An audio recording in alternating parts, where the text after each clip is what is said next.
Onyx Magazine Women on the Move Luncheon is an annual event which celebrates trailblazers who have served to make a difference in business and their communities. These phenomenal women have made significant strides and are paving the way for others in their chosen profession. Before we get started into the major part of our program, there are a few people we want to acknowledge for making this evening the premier event that it has come to be. First, our founding partner is Marisol Romney in the house, Orlando Health. She told me she was on the way, so once she gets in, we're going to bring her up to the mic. And our event sponsors for the evening, Commissioner Bakari Burns, I think he's on the way. Also, Commissioner Regina Hill, Community Health. We have a representative for Community Health. Let's give him a round of applause. And of course, we have WFTV Channel 9 in the house, Vanessa Eccles, and our new director, Ms. Tina Commodore. Let's stand up and give her a round of applause. She is the first African American to hold the position as the director for Channel 9 News. Am I correct? Okay, let's give that a round of applause. We also have branding. I saw Latria, and I think I saw Latria, I saw Lena earlier. At Morse Construction, we have the Vice President here, Ms. Lena Graham Morse. Let's give her a round of applause. We applaud the commitment in ensuring that the kickoff reception is the beginning of an astounding celebration for the 2020 class of Women on the Move. Again, we thank you for your service and we thank you for your support. I could not move forward, and I just see, now this woman here, we attended high school together. Trojan, Evans Trojans. She is now the Director of Diversity, Inclusion and Diversity there at Orlando Health. We're going to bring up Ms. Marisol Romney. Marisol Romney, I just want you to say hello. Marisol Romney brought this sold into this organization as our founding partner with Orlando Health. This has grown, and she has said to me, Rich Black, when are we moving forward with Onyx Magazine Women's Summit? I love it when Orlando Health and the sponsor says that. Let's say hello to Marisol.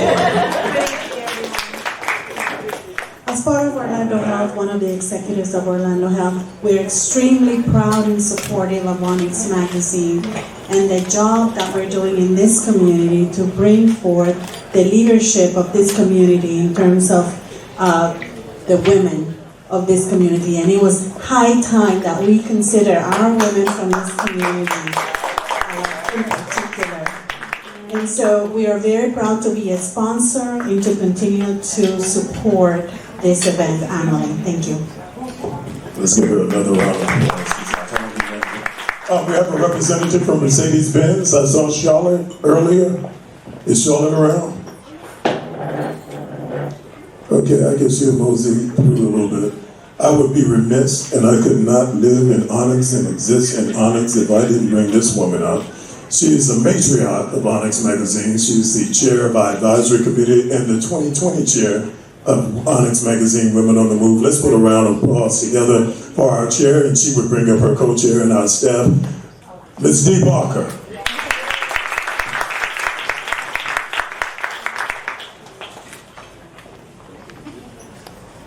Good evening, everyone, and thank you for coming again. This is a very empowering, inspiring event that we're putting on today and tomorrow, and we thank you guys for joining us. Enjoy. Come on, Nancy. Nancy, can we get you to say hello? Nancy is our publicist and our representative who makes sure that everything goes the way our PR agent. Let's give it up for Nancy Schwab. Good evening. I'm really looking forward to the wonderful event tomorrow, and want to personally thank Rich Black for his leadership. That's why she gets the big bucks. We have with us another trail. So we'll have you to come up now, Vanessa Eccles, and just do what you do. Our Channel 9 hostess with the mostest, Ms. Vanessa Eccles. Yeah. Thank you, Rich. I'm not going to just use my whole government full name. Okay, I was like, that's a first. Again, thank you all for being here. Thank you, Rich and your team, for putting together what we know is an exciting and uplifting and inspiring event. It's so good to see all of you So I know that you're here to hear from our Onyx Magazine's Woman of the Year, Dr. Xernona Clayton. I could list a whole bunch of things: civil rights activist and trailblazer, media star.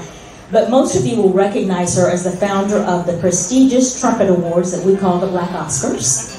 And so let's get started, and here is Ms. Clayton.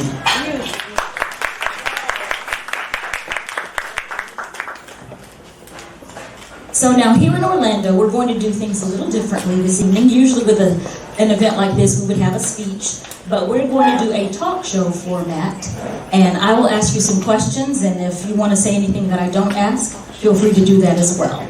I mentioned that most people will know you from the Trumpet Awards, but I want to go back a little bit and talk about your civil rights activism. And you actually knew Dr. King and Mrs. Coretta Scott King, and I want you to tell us a little bit about Mrs. King, because you met her first. How did that come about?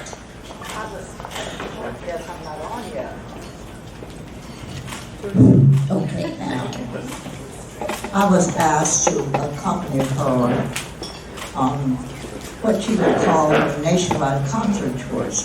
A lot of people don't know that she went to the New England Conservatory of Music, graduated there, and had talent that she wanted to utilize to raise funds for her husband's organization, the Southern Peace and Leadership Conference. And she asked me to help her do that. And I did, and I remember one of our concerts on the tour, we were together 11 days.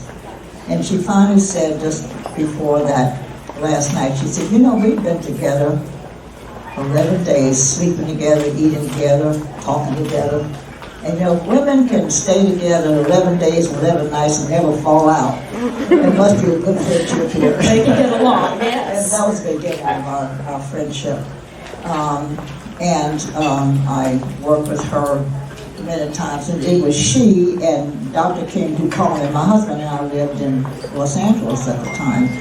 And they called to ask us to come to Georgia, and that Coretta was very pleased with me, and Dr. King had heard so much about my husband's talents. He was the executive editor of Jet and Ebony magazines, and I'm sure everybody knows, that publication. Absolutely. But he was well respected for his talent, and Dr. King needed a speechwriter and a public relations person, and he said, this way we get 2 for 1. And he said, after about 4.5 hours on the telephone, because I kept saying no, no, no. But after 4.5 hours, he said, if you'll just agree to come, I'll see that you'll have a new house, a housekeeper, a dog, a car. Well, that takes care of everything. And he kept on promising so many things. And when I finally acquiesced and came to Atlanta, I want you all to know this man of great honor, honesty, truth, didn't give me anything. And then I said, Martin Luther King is a shyster. But we came and I stayed with him, and I tell people from the day I came to Atlanta to start working, I was with him to the very end, which was the end of his life, because I drove him to the airport from Atlanta to go to Memphis. And I was the last person in Atlanta to see him alive. And also that afternoon he called me from Memphis, and we talked about an hour and a half or 2 before he was killed. And then we brought his body back to Atlanta, and I had a lot of things to do there. So I was with him from beginning to end. So tell me about that first meeting when one meets Dr. King. Does you just introduce, like, does Mrs. King say, this is my husband Martin, or how does that come about? You might recognize him, kind of thing. Well, the first time I met him, he was atypical, because I met him in a hotel in, we were in a group in a hotel. We knew it.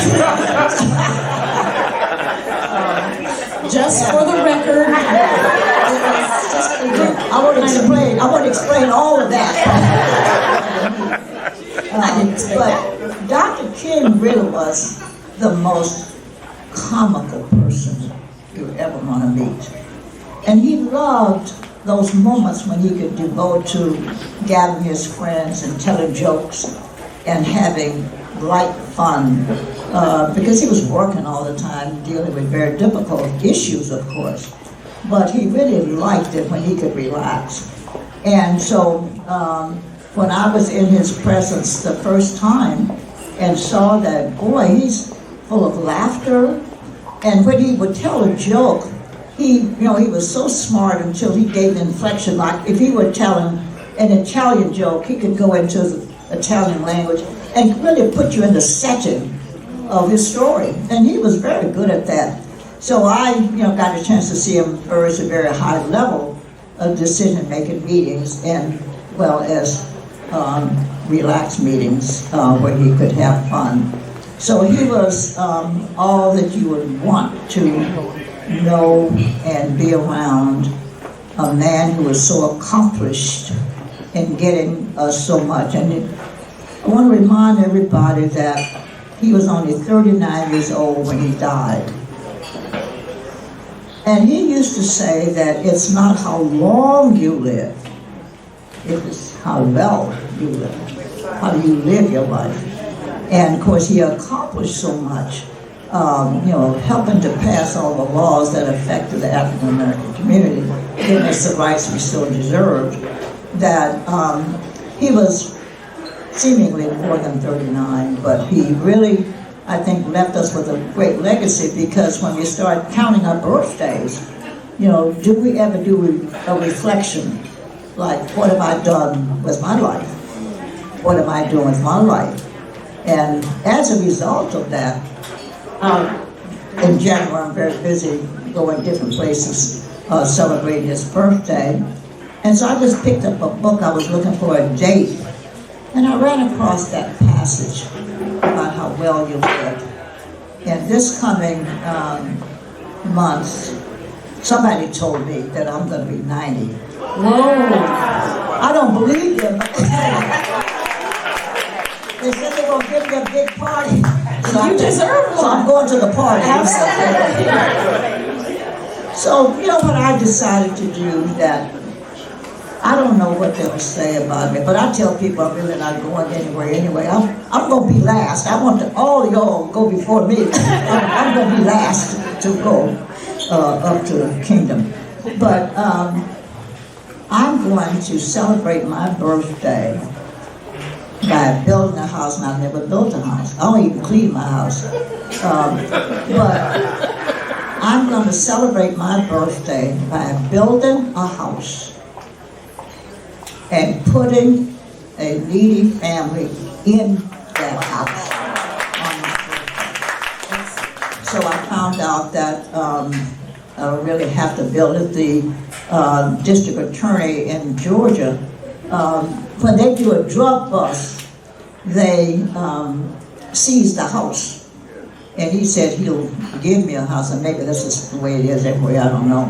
But he said, Xernona, I never had anybody ask for a house personally.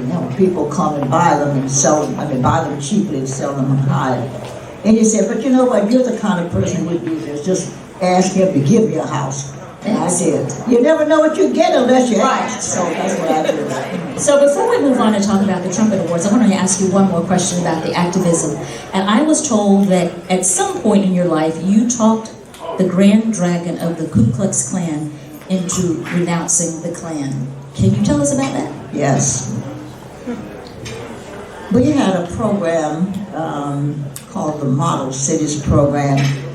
And it was a governmental program, but the way it worked is there were several communities, and you all probably had it here in the state of Florida, I guess, because it was a federal program, that they would take various communities, like an all-white poor community, an all-black poor community, then an all-white mix, not necessarily poor, but a mixture of some haves and some have-nots, and a comparable black organization, black neighborhood.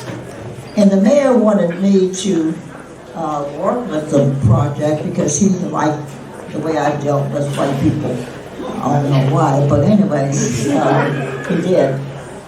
And so he said, "But we got one problem for you." He said, one of the leading citizens in the white community is a Ku Klux Klan member. And would that bother you? And I said, "Oh no, because I've never really seen them. All I've seen is them white sheets. So I don't know what they look like if they take the sheets off." So no, I wouldn't be afraid. And so we ended up meeting. At the time I was on television, and so a lot of people, knew who I was, and they'd come up and shake their hands and welcome me to the project, and they'd give me nice little handshakes. Well, this white man walked up to welcome me, and he gave me some fingertips. I said, "Oh, this is he, I'm sure." But every day, that man came to my office to sit down and chat. And he started off by saying, "Miss Clayton, do you know how many Negroes own their own homes in Detroit, Michigan?" And I said, "No, but that's the wrong, you're pronouncing the name wrong. It's not Negroes." And I tell him how to pronounce it since he won't use the word. And then he said, "Well, okay, thank you. Now, do you know how many Negroes own their own homes in Yazoo, Mississippi?" I said, "No, I don't."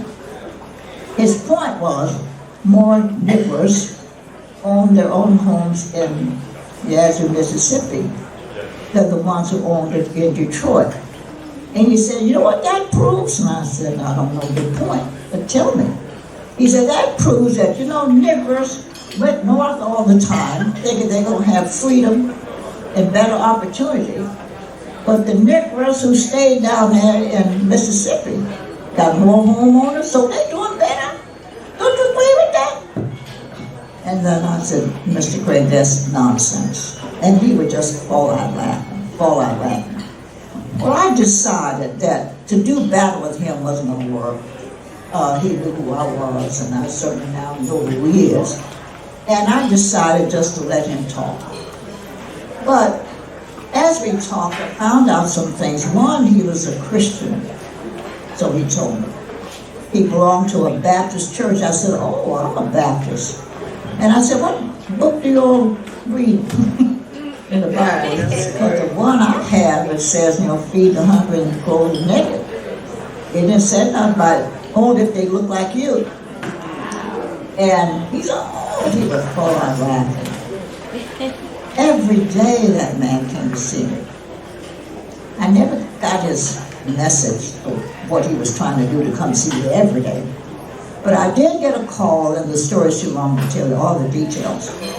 But one of his friends called and invited him, identified himself and said, "I'd like to take you to lunch." And I said, "Well, sir, I don't go to lunch with men I don't know. Especially members of the Klan to meet you." And I said, "What's so compelling?" He said, "Well, I've known Calvin Craig for 23 years. I've never known him to say anything decent and complimentary about a black woman. And I just want to take you to lunch to see if you're black." And I said, "Well, sir, I'm black, but I ain't going to lunch." Well, I found out later also, every evening when Calvin Craig would go home to dinner, at his dinner table he told his family, "That Miss Clayton is a fine woman." They told me every night. He talked about how wonderful I was. But every Friday, he would say, "Well, Miss Clayton, what you doing this weekend?" I said, "Oh, I've got a dinner party. I got to run home now to get ready." He said, "Oh, who's coming?" So I rattled off some names. He said, "Oh, some white people." I said, "Yes, I have white friends. You mean to tell me they're going to eat at your house?" And I said, "Yes." He said, "I could never eat at your house." I said, "Mr.